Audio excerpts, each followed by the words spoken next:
Good afternoon. I have the honor to announce that Ambassador of Armenia in Poland, Mr. Samvel Mkrtchian, is our guest today in our online debate.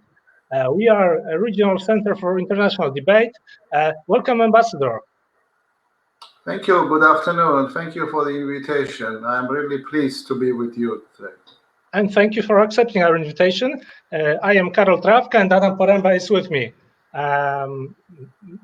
Your Excellency, at first, I would like to refer to one issue, because I think many of the fans that are following our Facebook profile are young people. That's why I would ask you, please could you tell us what is the ambassador's work like?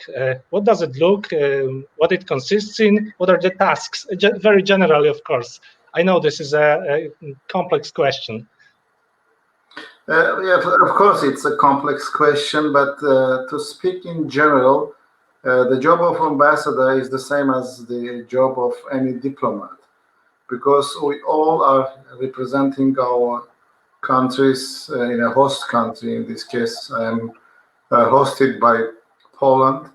And first of all, we are, so to say, the diplomats are the face of the state and the nation in a country where they are accredited to. And it's a very demanding and challenging work, if I may say that, since you have to be all the time very respectful, very attentive what you say, what you do, in order to contribute as much as possible to the development of relations between two people and between the two sovereign states.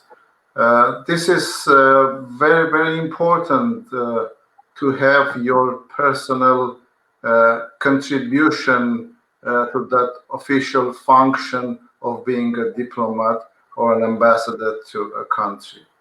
And our job, daily job, includes really a high variety of different issues.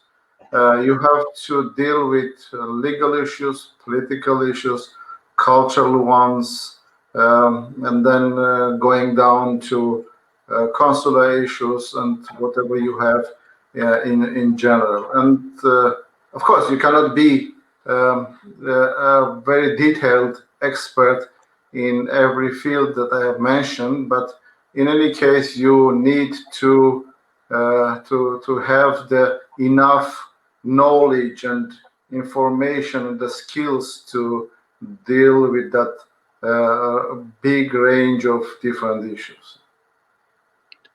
Okay, thank you for this answer, Ambassador. Before I ask you the second question, I would like to say to all our viewers that during this online debate, there is a contest, and you can win, Adam, show the special book or a super chocolate. This will go to the people who ask the most interesting commentaries to Ambassador, and the second, and the book to, this concern the book, and the chocolate to the person who has the most likes in their commentary. Okay, the second question, Ambassador, I would like to ask, how would you assess the relations between Armenia and Poland now, in previous years and now? Do you think they are perfect, or they still can be developed? You know, in the relations between different people and nations, nothing is concluded, nothing is perfect, and you have to put efforts every day and to try to be as much as possible imaginative and innovative, to include new areas, new topics of cooperation, which would eventually bring the two people, friendly people in this case, Armenian and Polish people, closer, and will help both of us to advance our national goals, but in cooperation and in coordination which will eventually again heighten the level of our common efforts, and will bring the desired results that it always happens. Our relations have been deep into history, but at the same time they also came to modern times. And if we go back to history, probably the most significant and prominent events that developed between Armenian and Polish people are going back to the beginning of the 11th, 12th centuries, when Armenian people, due to a variety of different historic issues, started to move to the territory of the Polish state and found a second home here in Poland. They managed to be quickly to integrate and to become part of the Polish society, Polish statehood, and also being accepted as loyal citizens of the Polish state. They, at the same time, they did their best to contribute to the development of Polish society, be it arts, being in politics, in military, and in different spheres of a state. And then our relations somewhat were that the volume and the activity of our interaction probably was interrupted for some time. We both lost then our independence. We became parts of different other larger political constructions, empires, and then later on Poland, and like Armenia, regained its independence in the beginning of the 20th century. And the Polish statehood lasted, fortunately, longer, but the Armenian independent First Republic had only 2 years of life, from 1918 to 1920. Then there were first steps made to establish official contacts between the two newly emerged states, Polish Republic and Republic of Armenia.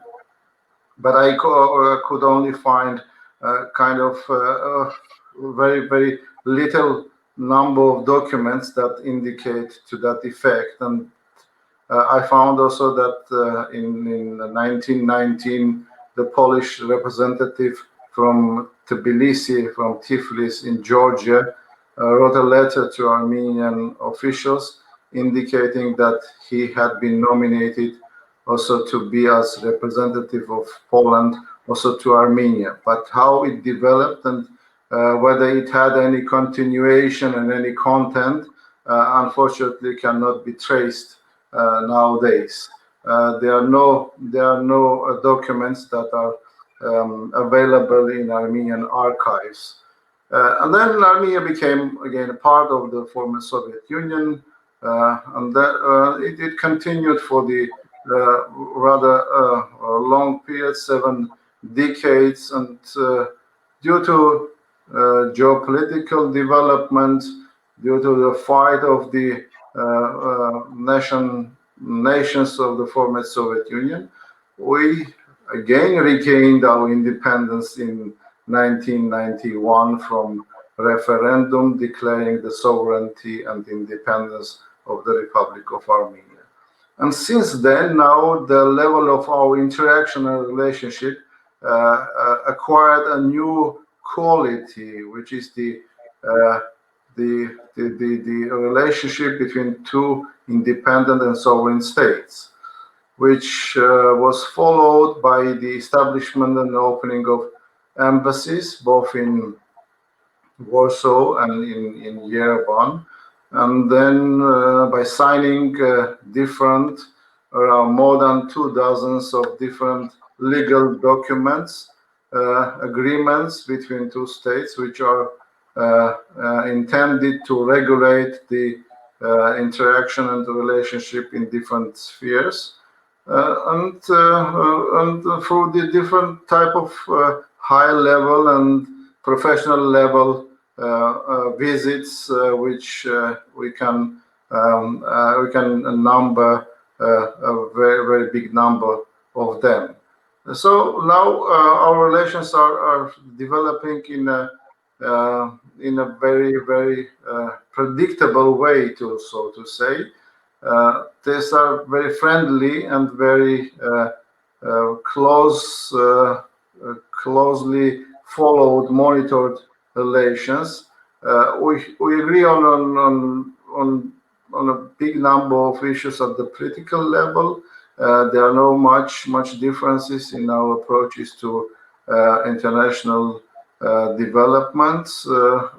Unfortunately, we don't have much economic and trade relations between Armenia and Poland, which is a big gap in our overall relationship, and we are doing our best to try and find the niches where the relations could be developed. We have a very active and dynamic cultural relationship exchange, and we also use other formats and the channels of cooperation, like the European Union and particularly its Eastern Partnership. Yes, indeed. But some observers say that the formula of the Eastern Partnership of European Union is going to extinguish. Do you agree with that thesis or no? Those voices you can hear from the first day of inception of this format of cooperation.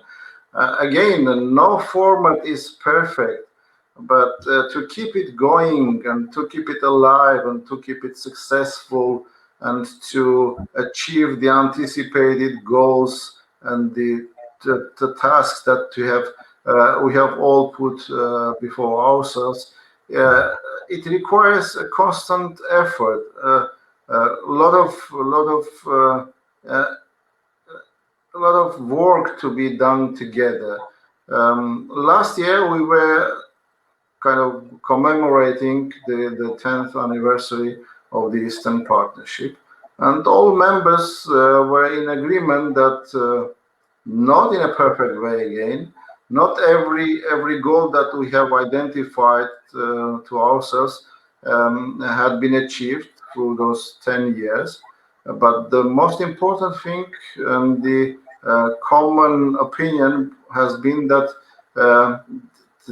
that format is live and it should be kept, and we also should look into the ways how to improve it and how to make it more effective and more adapted to the modern day requirements of cooperation of different states.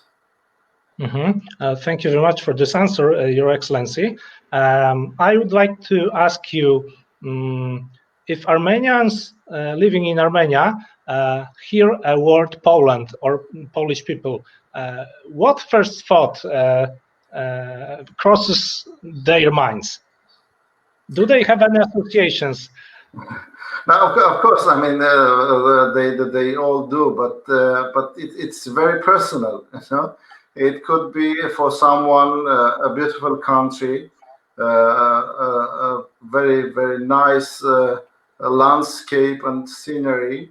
For another person, for the academic circus, it would be the cultural and spiritual heritage of Polish Armenians, because Armenians living in Poland in 16th, 17th, and 18th centuries, they have left a very rich cultural and educational and scientific heritage, like philosophers, theologians, and the linguists of Armenian origin. I can mention a couple of names like Simeon Lehatsi. Lehatsi means from Poland were Polish, or Stefan Rożka. They come from Kamenets or from other parts of Poland, or from area of Lviv or in other places. But they were Polish Armenians, and they were writing their works and their manuscripts, which are now being kept in Institute of Ancient Manuscripts in Armenia in Yerevan, in Matena Daran. They all attest to the rich cultural and spiritual life of Polish Armenians back in the 16th to 18th centuries. This is for the particular academic community. For those who are very fond of Polish culture, when they hear the name of Andrzej Wajda, or for myself, even the very good, prominent Polish film director Krzysztof Kieślowski, or Polish writers who have been extensively also translated into Armenian and are very familiar to Armenian readers. The others might remember Polish actors, even during the Soviet times. As a young person, I also was watching Polish series and Polish movies, which are were being translated into Russian, understandably, and were being accessible to Armenian public. And also from the, if you go to the theology or to the religious life, when someone says Poland, also it is closely associated with the name of Pope John Paul II, which also paid a visit to Armenia, and it came as a very big event for the Armenian church and Armenian public then during his visit. So it's a very or the political movement Solidarność in 1980s, which also inspired the similar movement also in other places, also including my country, Armenia. So it's a very different connotation, very different things that come to personal minds when we hear as you put it here, the word of Poland. Okay, thank you very much for this answer, Ambassador. I'd like to ask you, before I ask another question, I would like to stress also the fact that for many Polish people, it is really incredible that Armenians have been mostly Christian for 17 ages, which is incredible from Central European perspective. Yeah, that's true. I mean, also that also brings us together very close, our common Christian heritage, and it is a factor, by the way, also in modern times in our relationship, because now we have, starting the beginning of 1990s, there is a process of formation of a new Armenian community in Poland. Of course, we have very respectful representatives of the so-called old Polish Armenian community still living here in Poland and very active. They are contributing a lot to the research of the Armenian heritage and the popularization of the Armenians, Polish political and military figures that of Armenian origin. But also there is a new reality that a new community is being formed in Poland, because thousands of Armenians after the breakup of the former Soviet Union moved to Poland due to economic hardship and also ongoing difficulties in the South Caucasus region. Now it's only probably second or the third generation is coming, and they are also now integrating, and I have to mention it with satisfaction that this is a very positive integration, because they are gradually becoming a full part of the Polish society.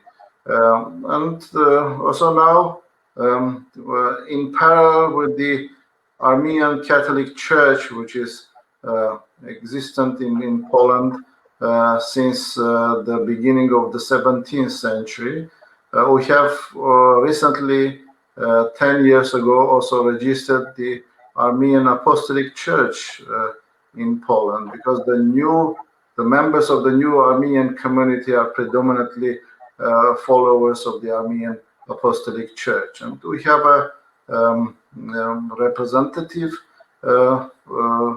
Holy Father who is representing the Echmiadzin, the center of Armenian Apostolic Church in Poland, and he receives a lot of support from the Polish authorities, be it at the political level or the religious level, in his activities, in order to try and to contribute also. I mentioned about the integration, but there is also the issue of preservation of the national identity for the Polish Armenians, for the members of the Armenian community. And this is very important, and the presence and the activities of the Armenian Apostolic Church are very important in that regard. Thank you for this answer, Ambassador. Please let me now quote a question from one of our viewers. Mr. Laurenti Tynsky says, good afternoon, Ambassador. Mr. Ambassador, I'm quoting, I've read that you were chief of Armenian mission at NATO. Did it include taking actions regarding murder of Gurgen Marjarian and his killer Ramil Safarov? If yes, how diplomatic activity looks like in such extraordinary case? Yeah, that's right. And thank you for the question, and thank you for the interest. Of course, I was representing Armenia. I was the head of the Armenian mission to NATO for 6 years, from 2004 to 2010. And I must to admit that those years were very conducive years for NATO's relationship with the partner countries, and Armenia was a very active partner country, and I believe is still continuing to be such. Then that unfortunate event did happen during a NATO event in Budapest, in Hungary. NATO was very upset, as a community, as an institution, was very upset, but that barbaric event, which was the beheading and the killing of the Armenian officer who was participating to an event which was supposed to contribute to mutual understanding and building peace and trust between different partner nations of alliance, of NATO. NATO's reaction was very quick. That murder was condemned, and also a planned event which was going to be taken in Azerbaijan was cancelled. But then NATO had nothing, no mechanism or nothing to get involved in further legal proceedings of this very gruesome murderous act by an Azerbaijani fellow officer, Ramil Safarov. Unfortunately, then it took a very nasty turn when eventually there was a decision to transfer him to continue to serve his sentence in Azerbaijan, but he was pardoned by the Azeri president, and he was, and the glorification of this person started as a shame in that country. Okay, thank you for this extensive answer and very detailed. Thank you very much, Ambassador. And could you let me ask another question from our one of our viewers? Mr. Marek Siarkiewicz says, Armenia is known for its numerous diaspora around the world. From what I know, its members never forgot about their homeland, about the language, and have always been actively supporting Armenia financially and in other ways, it as lobbying for it.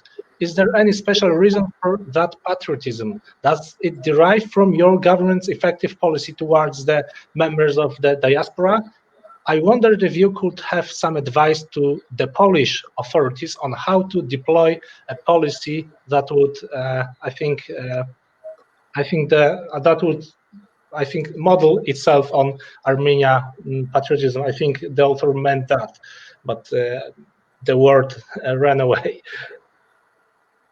Again, thank you for the question. We all know that Armenia is not a unique nation that has a large diaspora. Of course, probably in percentage, it's probably larger than it is the case with other nations. But also there is a large Polish diaspora, and I don't think that the patriotism of Polish people living abroad is less than the patriotism of Armenians living abroad, and particularly in Poland. Of course, because to keep your identity, you have to have a beacon like your motherland, your home country, and to continue to keep your identity, to preserve your language, to give it to your children and then to your grandchildren. It's not an easy task. We see the problems also here with the Armenian community in Poland, because you need a lot of organization, you need a lot of investment, enthusiasm of different individuals that can sustain and can carry on with that type of activity. We have several successful cases in Poland, but it's not enough to my observation. We have Sunday schools in Warsaw, in Krakow, and also recently one was opened in Łódź. They bring together a number of Armenian children aging from 6 to 13 or 14, and their task is to teach them Armenian language, Armenian literature, and Armenian history, to make them aware of their national heritage, to help them to keep that identity. And very often I'm also very much pleasantly surprised when I discover Armenians who have Armenian Polish names, Polish family names, and for several generations they have been living in Poland, but they still keep that part of being Armenian in their hearts, and they are expressing their readiness to be helpful to Armenia, and through that help and through that assistance also strengthen our relations between Armenian and Polish people and between two states. Okay, thank you for this answer, Ambassador. I would like to ask you something that is very interesting for me and for our viewers, I'm sure. Namely, you were the expert, the Armenian expert in charge of prohibition of chemical weapons at NATO. How would you describe this sort of activity? You know, when I was Armenian representative of Armenia to the chemical weapons organization in The Hague, then it was a kind of very, very low-profile times for the OPCW and for the Chemical Weapons Convention, because largely the goals of the convention to eradicate the chemical weapons in countries which were possessing, which development had stockpiles of those weapons, like the United States, Russia, Albania, or other countries which had chemical weapons in their military arsenal, were very, very successful. And also the OPCW has been monitoring the chemical industry in member states where dual use of materials of dual use were being produced, and it was going very, very smooth and very well. But then unfortunately the development and the claims and allegations of the use of chemical weapons again came to the forefront, and particularly in Syria, and it gave another purpose to this organization, and now certain changes have been made into the procedures of the organization, and I believe that the organization is coming back to a new importance for the international community to try to prevent new manifestations of the use of chemical weapons, which is very, very important, and I believe that we all are supportive of this type of activities. Mm-hmm. Thank you very much. Your Excellency, how would you describe the differences of fulfilling the mission of the ambassador in Poland and in Lebanon? These are two very different regions in the world. I know. That's why I must. Yeah, of course. I mean, in both cases, it's very, very interesting in both cases. But the case of Lebanon is very, very specific as a diplomatic post for Armenia, since we have a large Armenian community, which is one of the constituent parts of that country, because Armenians were one of the signatories of the Taif agreement after the civil war in Lebanon in 1989, which established the current political configuration of Lebanon. And Armenian community, according to its size, is entitled to have members of the parliament, like 6 members of the parliament, and also to have a ministerial portfolio in Lebanese government. So that combines our diplomatic work in Lebanon. One part is the development of relations between Lebanon as a state and Armenia, and also to deal with the Armenian community. And also Lebanon is an important country in the Arab world for Armenia, again a very friendly country like Poland here in Europe, that our political approaches to different international issues are very, very similar and very close, which creates the common ground for successful cooperation. Thank you. And in 2006, you negotiated and you achieved a big partnership agreement between Armenia and NATO, and you are credited for signing this agreement. What implication did it have on Armenia and NATO Did it really tighten the relations persistently between NATO and Armenia? Yes, I believe so, because before that agreement, before the negotiation and conclusion of the individual partnership action plan, the relations between Armenia and NATO were being covered by a blanket program of NATO under the name of Partnership for Peace.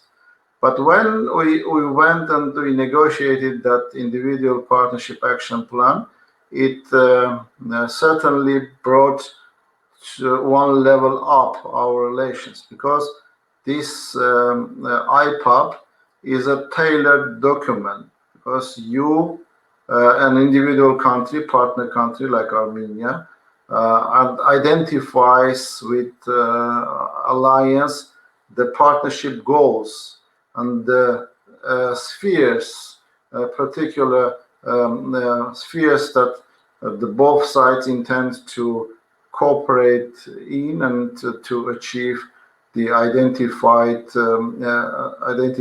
tasks and identified goals. And those were basically four different spheres: the political dialogue, and then the military field, emergency situations, response to emergency situations, and the field of science and public diplomacy. And so since then, this document is being renovated every 2 years. New goals are being introduced, and the ones that have been already implemented are being taken out.